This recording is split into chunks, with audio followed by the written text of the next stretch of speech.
great. We've been here since 2014 in a sort of an agricultural industrial complex. There's several wineries and lots of other types of businesses here. It's off the beaten path and a perfect place to make wine. My wine journey started fairly young. I was raised in a family who loved to drink wine, and we had wine on the table. My parents took us wine tasting. We grew up in the Bay Area. So as I progressed through my life, I continued to enjoy wine and collect wine and visit places that made wine, and eventually moved to Sonoma County with an intention of living a wine lifestyle. A bit different for me. When I was a kid, wine was very much a special occasion. It was something that came out on major holidays, was kind of revered, and it was about celebrating or making something a special occasion. Well, I think we profess to want to explain and teach people about wine, and that it isn't pretentious or something to be scary. And if you don't know how to pronounce a varietal, that's okay. Everyone's palate's different, so we want people to be comfortable with what they taste, and sharing the breadth of wines that we have can allow people to compare and contrast, and we just want it to be approachable, and I think that's our take. It was really a challenge to develop a name. So many great ideas we found were already used.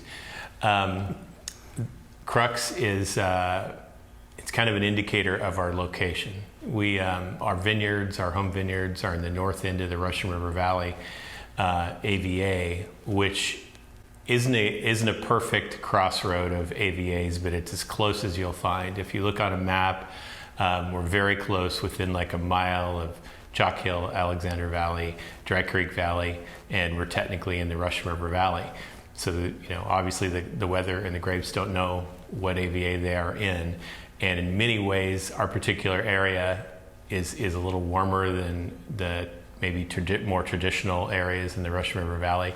So we wanted something that sort of brought in that location and that crossroads of AVAs. The crux of the AVAs is where that came from. We did. I moved in next door to Stephen in 2003, and a couple years later we started making wine in the garage, just with sourced fruit.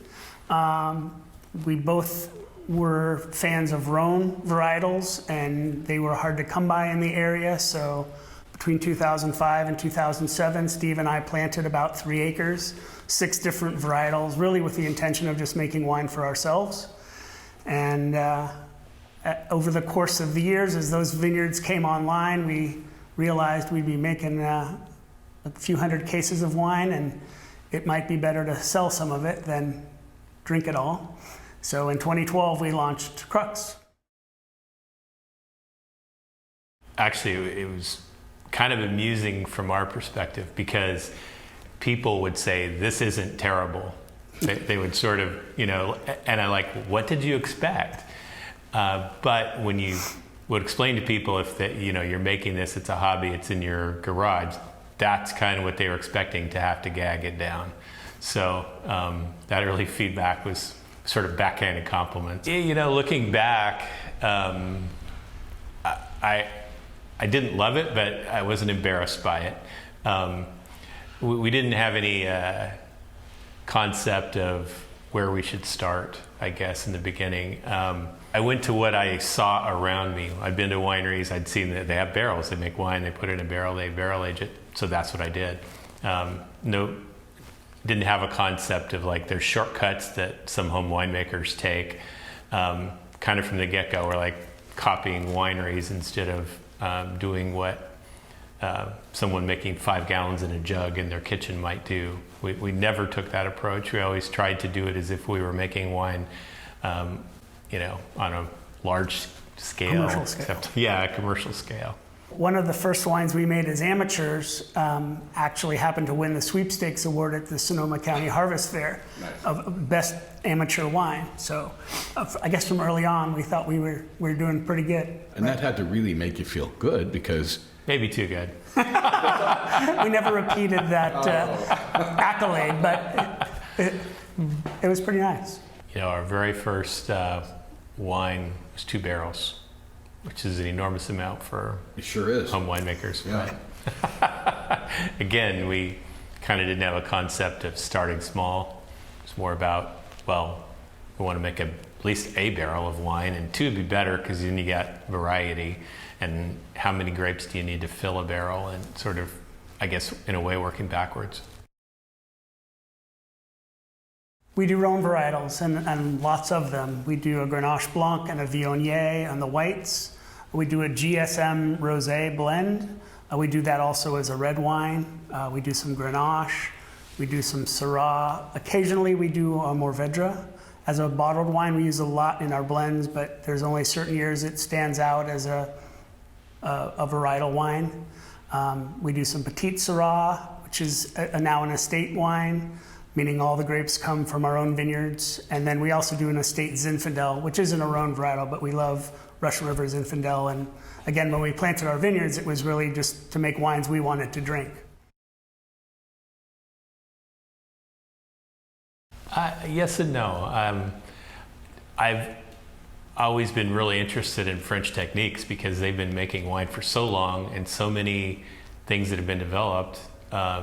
Just take the use of oak barrels, for instance. I mean, that came from somebody's choice maybe several hundred years ago. As far as, you know, fruit and making your wines to taste like theirs, I think maybe we are too hung up on that.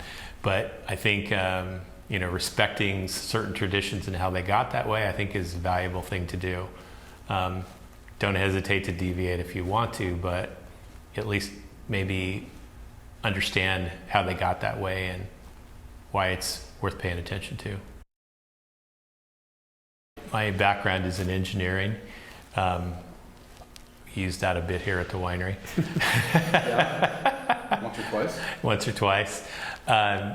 Medical equipment in particular, medical devices. I can't say I hated that, but wine is a passion that, you know, it's driven us into this. I spent 30 years doing business consulting in the healthcare industry. Well, given that we both got into this with day jobs, I mean, that was really the only way it would work for us. I mean, we didn't have a large repository of cash to throw at this, so it was very much a bootstrap operation, and, you know, we both held day jobs to make it work. Because the mortgage needed to get paid, and plus the winery took a while to be self-sustaining. Well, and our path, I don't feel like was ever in question. I mean, we wanted to make wine, and at first we were making Cabernet and Zinfandel, and those were things that we could get in small quantities, good quality. But both Steve and I, in our wine journey, he from the French Rhone varietals, me from Australia, we both just kind of gravitated towards those in terms of, you know, a variety of flavors and textures, and then, you know, great compatibility with food. Drinking them on their own was certainly a good thing also. So there was just, it checked a lot of boxes for us. And we knew that where we were living was, you know, famous for Pinot, but being on the warmer end of the Russian River, it seemed like the perfect spot for Rhone varietals. And I think we were right. The website is cruxwinery.com, and that's CRUXWINERY. You can find lots of information about us and our approach. There's a shopping cart we can ship to, I think, 42 different states in the US. And our contact information is there, and we welcome any questions or ideas that you might have.